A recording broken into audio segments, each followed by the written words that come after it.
আসসালামু আলাইকুম। সবাইকে ওয়েলকাম করছি ক্রিপ্টোকারেন্সির আজকের গুরুত্বপূর্ণ মার্কেট আপডেট ভিডিওতে। সো ক্রিপ্টোকারেন্সি মার্কেটের অবস্থা, বর্তমান অবস্থা আসলেই খুবই বাজে, খুবই বাজে। লাস্ট ১ মাস যাবৎ ফিয়ার এবং গ্রেড ইনডেক্স এক্সট্রিম ফিয়ারে পড়ে রয়েছে। তো এই মুহূর্তে মার্কেটে কোনো ধরনের গুড নিউজ কোনো কাজে আসছে না। উল্টো মার্কেটে আমরা লাগাতার সেল অফ দেখতে পাচ্ছি। আমরা যেখানে বিটকয়েন লাগাতার ফল ডাউন করছে, সেখানে অলস কয়েনের পাম্প একদম অসম্ভব। ম্যাক্সিমাম অলস কয়েন হোল্ডারদের এখন একটাই কথা, অলস কয়েন ইনভেস্টমেন্ট আর না, মাপ চাই। তো তবে বেশ কিছু বড়সড় ভুল অলস কয়েন হোল্ডারদের হয়েছে। যারা অলরেডি ভুল করেছেন তাদের আর কোনো কিছু করার নেই। কারণ আপনি টাইম ট্রাভেল করে পিছনে গিয়ে সিদ্ধান্ত বদলাতে পারবেন না। এখন আগামী দিনে যাতে এই সমস্ত ভুল না হয় সেইজন্যই আজকের এই ভিডিও। যদিও বহু ভিডিওতে বলেছি, তারপরও এখন আপনাদের মাথায় একটু বেশি ক্যাচ করবে। কারণ এখন আপনারা অলরেডি ভুক্তভোগী। নাম্বার 2, মার্কেটের অবস্থা খুব বেশি ভালো নয়। মার্কেটের আসলে ইমার্জেন্সি আপডেট দেখব যে market positive, negative, technically actually কি উঠে আসে। তো ভিডিও শুরু করার আগে একটি ডিসক্লেমার, এই ভিডিওটি শুধুমাত্র একটি এডুকেশনাল ভিডিও, কোনো ফাইন্যান্সিয়াল অ্যাডভাইস নয়। শুধুমাত্র একটি এডুকেশনাল ভিডিও। অ্যান্ড যারা স্টিল আমাদের টেলিগ্রাম চ্যানেলটিতে জয়েন করেননি, ভিডিও ডিসক্রিপশন বক্সে টেলিগ্রাম চ্যানেলের লিংক পেয়ে যাবেন। অবশ্যই আমাদের টেলিগ্রাম চ্যানেলটিতে জয়েন করবেন। কারণ মার্কেটের ইনস্ট্যান্ট যত ফান্ডামেন্টাল নিউজগুলো উঠে আসে অ্যান্ড টেকনিক্যাল অ্যানালাইসিস, যত যত ধরনের টেকনিক্যাল অ্যানালাইসিস আছে আমরা কিন্তু আমাদের টেলিগ্রাম চ্যানেলটিতে একদম সবার আগে আপনাদের মাঝে শেয়ার করে থাকি। কালকে যখন মার্কেট আমাদের জোনটা ব্রেকডাউন দিয়েছে তখনও কিন্তু আপনাদের দেখিয়ে দেওয়ার চেষ্টা করেছিলাম। তো এই সমস্ত আপডেটগুলো পেতে ব্রেকডাউন আরো প্রাইস পড়তে পারে। তো কালকে আমি জানিয়ে দেওয়ার চেষ্টা করেছিলাম। তো এই সমস্ত আপডেটগুলো পেতে অবশ্যই আমাদের টেলিগ্রাম চ্যানেলটিতে জয়েন করবেন এবং প্লাস বিভিন্ন ধরনের ফান্ডামেন্টাল নিউজগুলো এখানে আমরা শেয়ার করে থাকি এবং বিভিন্ন ধরনের কয়েন আনলকিং ও কিন্তু আ আনলকিং এর নিউজও কিন্তু আমরা আমাদের টেলিগ্রাম চ্যানেলটিতে শেয়ার করে থাকি। সো ১ম এ আমরা যে বিষয়টা নিয়ে আলোচনা করব, তো জাপান থেকে কিন্তু রেট হাইক করা হচ্ছে। জাপান থেকে রেট হাইক করা হচ্ছে। দেখুন, খারাপ সময় যখন আসে একদম ৪ দিক থেকে কিন্তু খারাপ নিউজ, খারাপ সময় আমাদের আসতে থাকে। তো একটি দেশ রেট হাইক করতেই পারে। খুবই স্বাভাবিক একটা বিষয়। এটা এত গুরুত্বপূর্ণ কেন? জাপান থেকে রেট হাইক করা হচ্ছে 25 বিপিএস এ। তো এইটা কি কারণে এত গুরুত্বপূর্ণ? কারণ ১৮-১৯ তারিখে জাপানে যে মিটিংটা রয়েছে, এই মিটিং থেকে রেট হাইক করলে সেটা হবে জাপানের ৩০ বছরের ইতিহাসে সর্বোচ্চ ইন্টারেস্ট রেট। যেটা গিয়ে দাঁড়াবে অলমোস্ট 0.75 এর কাছাকাছি। একটা সময় জাপানের ইন্টারেস্ট রেট ছিল কিন্তু অলমোস্ট 0% এবং কোনো সময় মাইনাসে ছিল, নেগেটিভ ছিল। অর্থাৎ আপনি আরো লোন নিলে জাপান আরো কিন্তু আপনাদের কিছু একটা দিত। এরকম সিচুয়েশন, ঠিক আছে? এর মানে কি? 0% এর মানে কি? বিনা সুদে জাপানিরা 0% এর মানে হলো এই যে বিনা সুদে জাপানিরা ব্যাংক অফ জাপান থেকে লোন নিতে পারত এবং সেটা রিস্কি অ্যাসেট, বিটকয়েন, গোল্ড এবং ইউএস স্টক মার্কেট সহ বন্ড সহ বিভিন্ন মার্কেট প্লেসে কিন্তু তারা ইনভেস্ট করতে পারত। কিন্তু আসলে জাপানের ইনফ্লেশন বেড়ে যাওয়ার ফলে এই সুযোগ আস্তে কিন্তু কমছে। প্রিভিয়াস ২ বার রেট হাইক হয়েছে জাপানে, যার প্রিভিয়াসেও কিন্তু আমরা মার্কেটে কিছুটা ফল ডাউন দেখতে পেয়েছি যার ইফেক্ট হিসেবে। তো এইবার এটা একটু বেশি ইফেক্ট করার সম্ভাবনা রয়েছে। কারণ মার্কেটের অবস্থা এমনিতেই কিন্তু ভালা না। ঠিক আছে? তো আর এই ইন্টারেস্ট রেট হাইকের ফলশ্রুতিতে গ্লোবালি লিকুইডিটি ক্রাইসিস এবং গ্লোবালি লিকুইডিটি স্কুইজ হতে পারে। আমার কাছে ব্যক্তিগতভাবে মনে হয়। ফলে মার্কেটে কিন্তু সেল অফ প্রেশার কিন্তু আরো বেড়ে যাওয়ার সম্ভাবনা রয়েছে। যেটা আমরা দেখুন আমাদের ইটিএফ থেকে আমরা দেখতে পাচ্ছি যে ইথেরিয়াম কিন্তু গত ২৪ ঘন্টায় ২২৪ মিলিয়নের মতো আউটফ্লো হয়েছে। মোটামুটি ভালো রকমের সেল অফ এসেছে। অ্যান্ড ১৫ তারিখের গতকাল মোটামুটি যদি লক্ষ্য করেন ৩৫৭ মিলিয়ন কিন্তু সেল অফ হয়েছে এজ এ ইনস্টিটিউট লেভেল থেকে, অর্থাৎ বড় ধরনের মানি, স্মার্ট মানি থেকে আমরা আরো সেল অফ দেখতে পাচ্ছি। তো বুঝতেই পারছেন মার্কেটের অবস্থা খুব বেশি ভালো নয়। তো এখন আমাদের ২ নম্বর যে টপিকটা সেটা নিয়ে আমরা কিছুটা আলোচনা করার চেষ্টা করব। তো লক্ষ্য রাখবেন আমাদের ১৮-১৯ তারিখে অবশ্যই যে অ্যাকচুয়ালি কি হচ্ছে, তো হবে ভাই, রেট হাইকই করে দিবে, এটা 100% সম্ভাবনায় আপনি বলতে পারেন। সো মার্কেটে এর ইফেক্ট দেখার জন্যই আমি মোটামুটি বর্তমানে অপেক্ষা করছি ১। ২ নাম্বার হলো গিয়ে এখন অলস হোল্ডারদের কি ভুলটা হয়েছে। দেখুন অলস কয়েন আসলে alts coin, alternative coin, bitcoin বাদে যত কয়েন আছে alts coin. Alts coin actually কিন্তু ইনভেস্ট করার মতো অ্যাসেটই নয়। অ্যাসেট নয়, ইনভেস্ট করার মতো অ্যাসেট নয়। ট্রেডিং করতে পারেন স্টপ লস দেখে, স্ট্রাকচার দেখে। কিন্তু ইনভেস্ট করতে হয় শক্তিশালী কয়েনগুলোতে, ঠিক আছে? শক্তিশালী কয়েন বলতে শক্তিশালী অ্যাসেট গুলোতে লাইক গোল্ড, সিলভার আছে যেগুলো অন্যান্য আরো ভালো অ্যাসেট রয়েছে বিটকয়েন, ইথেরিয়াম, সোলানা এই সমস্ত ভালো, ভালো অ্যাসেট গুলোতে ইনভেস্ট করতে হয়। কিন্তু অলস কয়েন যেগুলো রয়েছে মানে সেগুলোতে ভাই আদতে ইনভেস্ট করতে হয় না, ঠিক আছে? মানে ন্যারেটিভ দেখে আপনি ট্রেডিং করতে পারেন ১ নাম্বার ২ যদি আপনার খুব বেশি ইনভেস্ট করতে মনে চায় আপনার পোর্টফোলিওর 100% কখনোই অলস কয়েনগুলোতে রাখা একদমই উচিত নয়, একদমই উচিত নয়। যার যতটুকু প্রাপ্য তাকে যদি আপনি ততটুকু না দেন তাহলে কিন্তু সমস্যা। মনে করুন গোল্ডের মোটামুটি আপনার পোর্টফোলিওর অনেকাংশ গোল্ড থাকবে যদি আপনি ইনভেস্টমেন্ট হতে পারেন অ্যাজ এ স্মার্ট ইনভেস্টর তাহলে অনেকাংশ মিলিয়ে গোল্ড থাকবে। থাকবে আপনার সিলভার, থাকবে আপনার বিটিসি, থাকবে আপনার ইথেরিয়াম ম্যাক্সিমাম জুড়ে, সোলানা থাকতে পারে, বিএনবি থাকতে পারে। আর সামান্য কিছু অংশ আপনার হয়তোবা মিম কয়েনে থাকতে পারে, লো মার্কেট ক্যাপের অংশ থাকতে পারে যেগুলো মানে বিশাল পরিমাণ ফল ডাউন হলে একদম মার্কেট থেকে হারিয়ে গেলেও যদিও মেক্সিমাম চান্স থাকবে যে আমাদের অলস কয়েন গুলো মেক্সিমামই হারিয়ে যাওয়ার। তো হারিয়ে গেলেও আপনার কোনো সমস্যা হবে না। এইভাবে যদি আপনি আপনার মানিটা পোর্টফোলিওটা ম্যানেজ করতে পারতেন, সেই ক্ষেত্রে হয়তোবা আপনার পোর্টফোলিও এখন যে 95% 90% এর মতো ডাউন এরকম হওয়ার কোনো ধরনের কোনো সম্ভাবনা থাকতো না। যার যতটুকু প্রাপ্য তাকে ততটুকু আপনার দিতে শিখতে হবে। তা না হলে বিপদ। ২ নাম্বার ডিসিএ করার অ্যাসেট চিনতে হবে। আপনি ডক্স কয়েন, নট কয়েন, আপনার বিভিন্ন মিম কয়েনে তো ডিসিএ করতে পারবেন না। এটা রুলস। আপনি ওই সমস্ত কয়েন ডিসিএ করবেন কিভাবে? ডিসিএ করবেন আরো ফল ডাউন করবে। ডিসিএ করবেন আরো 40% ফল ডাউন করবে। ডিসিএ করবেন 50% ফল ডাউন করবে। শুধু কি আপনার পুরো পোর্টফোলিও দিয়ে ওই কয়েনটা ডিসিএ করতেই থাকবেন? এটা কি হলো বলেন? লাস্টে কয়েনটা স্ক্যাম করে চলে গেল। তাহলে কি আপনার ফান্ডের কি হলো? সো ডিসিএ করার মতো অ্যাসেট আপনার অ্যাকচুয়ালি চিনতে হবে। আমি জাস্ট ওই সমস্ত প্রজেক্ট গুলোকে দিয়ে উদাহরণ দিচ্ছি। কোনোভাবেই একদম ওই সমস্ত প্রজেক্ট গুলোকেই বলছি না। জাস্ট আমি উদাহরণ দিচ্ছি। তো ডিসিএ করার মতো অ্যাসেট আপনার বুঝতে হবে। আর ফার্দার সামান্য কিছু ডাম্পে আপনি ডিসিএ করবেন না। ঠিক আছে? ফার্দার সামান্য কোনো ডাম্পে আপনি ডিসিএ করবেন না। এতে আপনার পোর্টফোলিও ফুরিয়ে যাবে। আপনার হাতে থাকা ইউএসডিটি কমে যাবে অথবা ফুরিয়ে যাবে। ফলশ্রুতিতে মার্কেট ডাম্প করলে আপনি আর সুযোগই পাবেন না বাইং করার, বসে থাকতে হবে। যেমনটা আপনারা বসে রয়েছেন। ঠিক আছে? তো ডিসিএ করার অ্যাসেট আপনাদের চিনতে হবে। সমস্ত কয়েনে ডিসিএ করবেন না। আর কাকে কতটুকু আসলে দিয়ে ডিসিএ করতে হবে এই জিনিসটা আপনার বুঝতে হবে।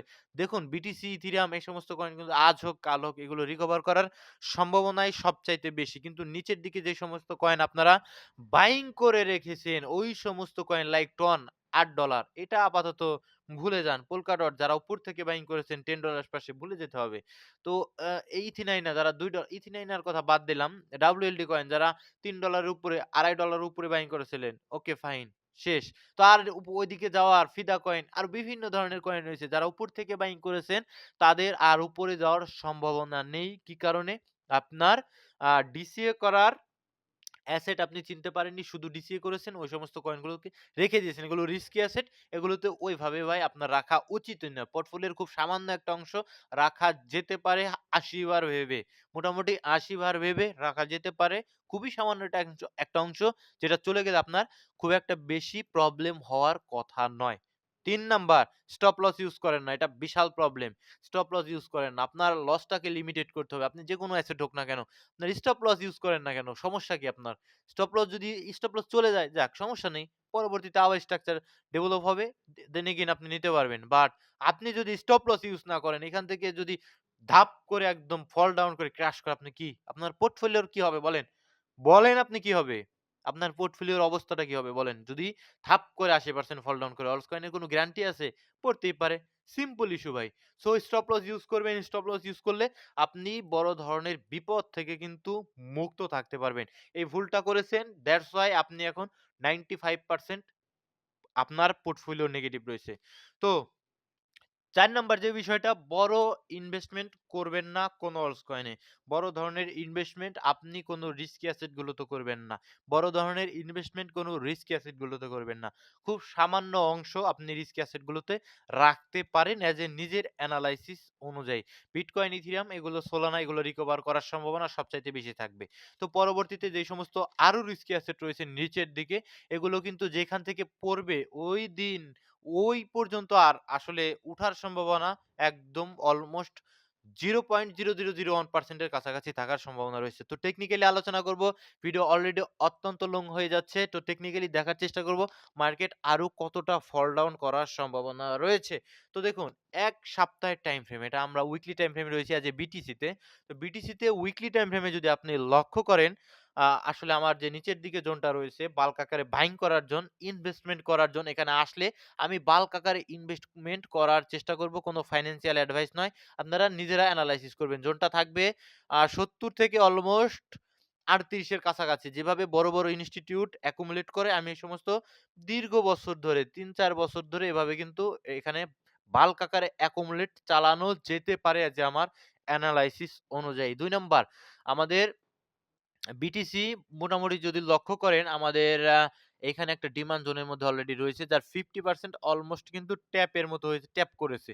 যেটা আমাদের ৮০,০০০ এর কাছাকাছি এসে প্রাইস কিন্তু ট্যাপ করেছিল এজ এ বিটিসি তে। তো এটা একটা ডিমান্ড জোন, যেহেতু উইকলি টাইম ফ্রেমের, এটা রিঅ্যাক্ট কিছুটা আমরা পেয়েছিলাম। তবে বিটিসির উচিত ছিল এজ এ উইকলি টাইম ফ্রেমে, যেহেতু ডাউন ট্রেন্ডে, ইন্টারনালি ডাউন ট্রেন্ডে রয়েছে, এটা একটা বেয়ারিশ রিটেস্ট অলমোস্ট করে আসা উচিত ছিল এজ এ আমার ব্যক্তিগতভাবে মনে হয়। যেটা আমাদের জোন ছিল $৯৮,০০০ এর আশপাশে। তো ওইটায় যায়নি আমাদের। ডেইলিতে যেহেতু বেয়ারিশ রয়েছে, দ্যাটস ওয়াই কিন্তু ওই জোন পর্যন্ত আমাদের যায়নি। এখন কি হতে পারে বিটিসিতে? তো দেখুন, প্রিভিয়াস উইকলির যে লিকুইডিটিটা সেটা কিন্তু গ্র্যাব করেছে। অ্যান্ড নাও কিন্তু আমাদের এই যে আরেকটা লিকুইডিটি জোন রয়েছে $৮৭,০০০ এর আশেপাশে, ঠিক আছে? সরি, এটা কিন্তু ৮৩,৮৭৭ এর আশেপাশে কিন্তু আমাদের লিকুইডিটি জোন রয়েছে। ওই জোনটাতে প্রবেশ করার আরেকটা সম্ভাবনা রয়েছে। তবে নাম্বার 1, আমাদের যে উইকলি টাইম ফ্রেমে যে আমাদের আ 50 মুভিং এভারেজটা রয়েছে, সেইটাকে যদি রেসপেক্ট করে তাহলে কিন্তু আমরা নিচের দিকে যাব না। এটা অত্যন্ত শক্তিশালী একটা জোন। এটা থেকে বারবার আপনারা দেখতে পাচ্ছেন যে নিচের থেকে লিকুইডিটি নিয়ে সমস্যা নেই। যদি কোন উইকলি টাইম ফ্রেমের ক্যান্ডেলের নিচে ক্লোজ দেয়, সেক্ষেত্রে কিন্তু বিটিসি অলমোস্ট এসে ঠেকবে ৭৩-৭৪ হাজার ডলারে, অ্যান্ড এই ৬৮-৬৬ হাজার ডলারের আশপাশে কিন্তু চলে আসতে পারে। কন্ডিশন কি? যদি আমাদের 50 মুভিং এভারেজটা ব্রেক ডাউন দেয় এজ এ উইকলি টাইম ফ্রেমের ক্ষেত্রে। যতক্ষণ পর্যন্ত ধরে আছে ততক্ষণ পর্যন্ত আমরা একটা ডেড ক্যাট বাউন্স অথবা উপরের দিকে বেয়ারিশ রিটেস্ট, যে যেটাই বলেন, আমরা পাওয়ার সম্ভাবনাই সবচাইতে বেশি রয়েছে। ঠিক আছে? তো ডেইলিতে আসবো।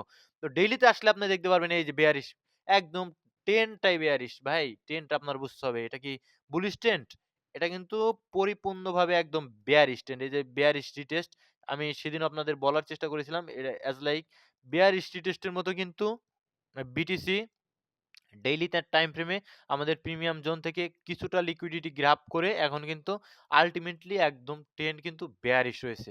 তো বায়াস ও ট্রেন্ড যেহেতু বেয়ারিশ, তো বায়াস কিন্তু আমরা উপরের দিকে বলতে পারি না। বায়াসও কিন্তু আমাদের বেয়ারিশ থাকবে, নাম্বার 1। নাম্বার 2 হলো গিয়ে আমাদের এখানে কিছু সেল সাইড রয়েছে। আমাদের উপর থেকে বাই সাইড গ্র্যাব করেছে। এখন আমাদের এখন সেল সাইড রয়েছে অলমোস্ট, যদি ডেইলি টাইম ফ্রেমের বিচারে যদি লক্ষ্য করেন, সেক্ষেত্রে আমাদের ৮৩,০০০ এর আশপাশে এসে দাঁড়ায়। ৪ ঘন্টার টাইম ফ্রেমে, ৪ ঘন্টার টাইম ফ্রেমে স্টিল কিন্তু আমাদের বেয়ারিশ। আমাদের এখানে একটা জোন ছিল, সাইডওয়েজ ছিল, যেটা ধরে আমি কয়েকদিন কিন্তু আপনাদের এনালাইসিস করে দিয়েছিলাম। এই জোনটা ব্রেকডাউন হয়েছে। টেলিগ্রামে আমি জানিয়ে দিয়েছি মার্কেট আরো ফল ডাউন করতে পারে। তো অ্যাকচুয়ালি আরো ফল ডাউন করেছে, অ্যান্ড এখন কিন্তু আমাদের ৪ ঘন্টার টাইম ফ্রেমের যে বেয়ারিশ ইমব্যালেন্স সেখানে রয়েছে। তো পুরোপুরি রিজেকশন এরিয়া, এখান থেকেও কিন্তু রিজেক্ট হওয়ার প্রাইস একদম সমূহ চান্স রয়েছে। যদি লিকুইডিটির কথা বলি, ইন্টারনালি আরেকটা লিকুইডিটি রয়েছে ৮৩,০০০। ওই যে আমাদের সেটা ডেইলি টাইম ফ্রেমের যে সেল সাইড, স্টিল কিন্তু ৪ ঘন্টার টাইম ফ্রেমে ওখানেও কিন্তু লিকুইডিটি জমে রয়েছে। ৪ ঘন্টার টাইম ফ্রেমে এটাও একটা ডিমান্ড জোন। ডিমান্ড জোনে 50% ট্যাপ করে কিছুটা রিঅ্যাক্ট এসেছে। তো খুব বেশি থাকার সম্ভাবনা, আমি প্রাইস উপরের দিকে যাওয়ার সম্ভাবনা আমি অন্ততপক্ষে দেখতে পাই না। প্রাইস অন্তত নিচের দিকে যাওয়ারই কিন্তু সম্ভাবনা আমার কাছে মনে হচ্ছে সবচাইতে বেশি। মার্কেটের মোমেন্টাম ভালো নয়।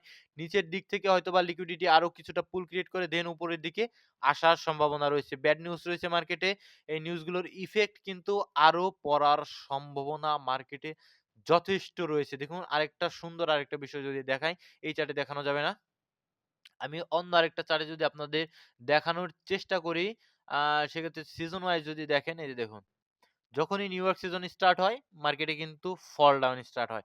যখনই নিউ ইয়র্ক সিজন স্টার্ট হয়, মার্কেটে ফল ডাউন স্টার্ট হয়। কয়েকদিন ধরে এই যে দেখুন, গতকাল নিউ ইয়র্ক সিজন স্টার্ট একদম মার্কেট এগ্রেসিভলি পড়ে গিয়েছে। তো আরো যদি প্রিভিয়াস যান, যদি প্রিভিয়াস যাওয়ার চেষ্টা করেন, মানডেতে বন্ধ ছিল, সানডেতেও বন্ধ ছিল। সরি, আ স্যাটারডেতে বন্ধ ছিল, সানডেতে বন্ধ ছিল। যদি ফ্রাইডেটের দিকে চিন্তা করেন, আ আমাদের ফ্রাইডেতে এই যে দেখুন, new York season start, market একদম ফল ডাউন। যদি আরো পিছনের দিকে যান, আমাদের শুধুমাত্র এখানে যদি লক্ষ্য করেন, আমাদের ২৫ তারিখে কিছুটা, সরি ১১ তারিখে আমাদের কিছুটা বাইং এসেছিল। তারপর থেকে প্রতিটা নিউ ইয়র্ক সিজনে কিন্তু আমরা সেল অফ দেখতে পেয়েছি। তো আজকে আমরা কিভাবে এক্সপেক্ট করি যে মার্কেট এখান থেকে উপরের দিকে যাবে? উপরের দিকে গেলেও কিন্তু আমাদের মোটামুটি এই যে বিয়ারিশ ইমব্যালেন্স জোনের মধ্যেই কিন্তু রয়েছে। তো এই জোনগুলো থেকে কিন্তু রিজেকশন হওয়ার সম্ভাবনা আমার সবচাইতে বেশি রয়েছে ১। ২ নাম্বার, আমরা যদি আদার্স এর চার্টে আসি, এই যে দেখুন। আপনাদের ওই যে শিট কয়েন গুলো হোল্ড করেন, শিট কয়েন গুলোর মার্কেট ক্যাপ এই যে দেখুন। একদম বেয়ারিশ একটা বেয়ারিশ চ্যানেলের মধ্যে পড়ে গিয়েছে। বারবার এর 50% কেউ ব্রেকআউট দিয়ে উপরে উঠতে পারছে না। শুধুমাত্র নিচের দিক থেকে লিকুইডিটি নিয়ে বারবার উপরের দিকে উঠা স্টার্ট করছে। তো এটা যদি কন্টিনিউ করে, আরো তো নিচে আসার সম্ভাবনা রয়েছে। আরো নিচে আসার সম্ভাবনা রয়েছে। যে আরো ল্যাগ করতে পারে অলস কয়েন গুলো। আপনাদের শিট কয়েন গুলো আরো ল্যাগ করার সম্ভাবনা রয়েছে। যতক্ষণ পর্যন্ত এই চ্যানেল এভাবে ধরে থাকবে। অলমোস্ট 50% কেউ যদি ব্রেকআউট দেয়, দেন কিন্তু আমরা অলমোস্ট এ পর্যন্ত আসার সম্ভাবনা রয়েছে। আনটিল সম্ভাবনা নেই। তো ইউএসডি ডমিন্যান্স এর কথাও বলেছি যে পরিপূর্ণভাবে আপ ট্রেন্ড এ রয়েছে। তো মার্কেটের লক্ষ্য রাখবেন, চার্টের উপর নজর রাখবেন। ভালো থাকবেন সকলে। এই ভিডিওটি শুধুমাত্র একটি এডুকেশনাল ভিডিও। ভালো থাকবেন, সুস্থ থাকবেন। দেখা হচ্ছে পরবর্তী কোনো ভিডিওতে। আসসালামু আলাইকুম ওয়া রাহমাতুল্লাহি ওয়া বারাকাতুহু।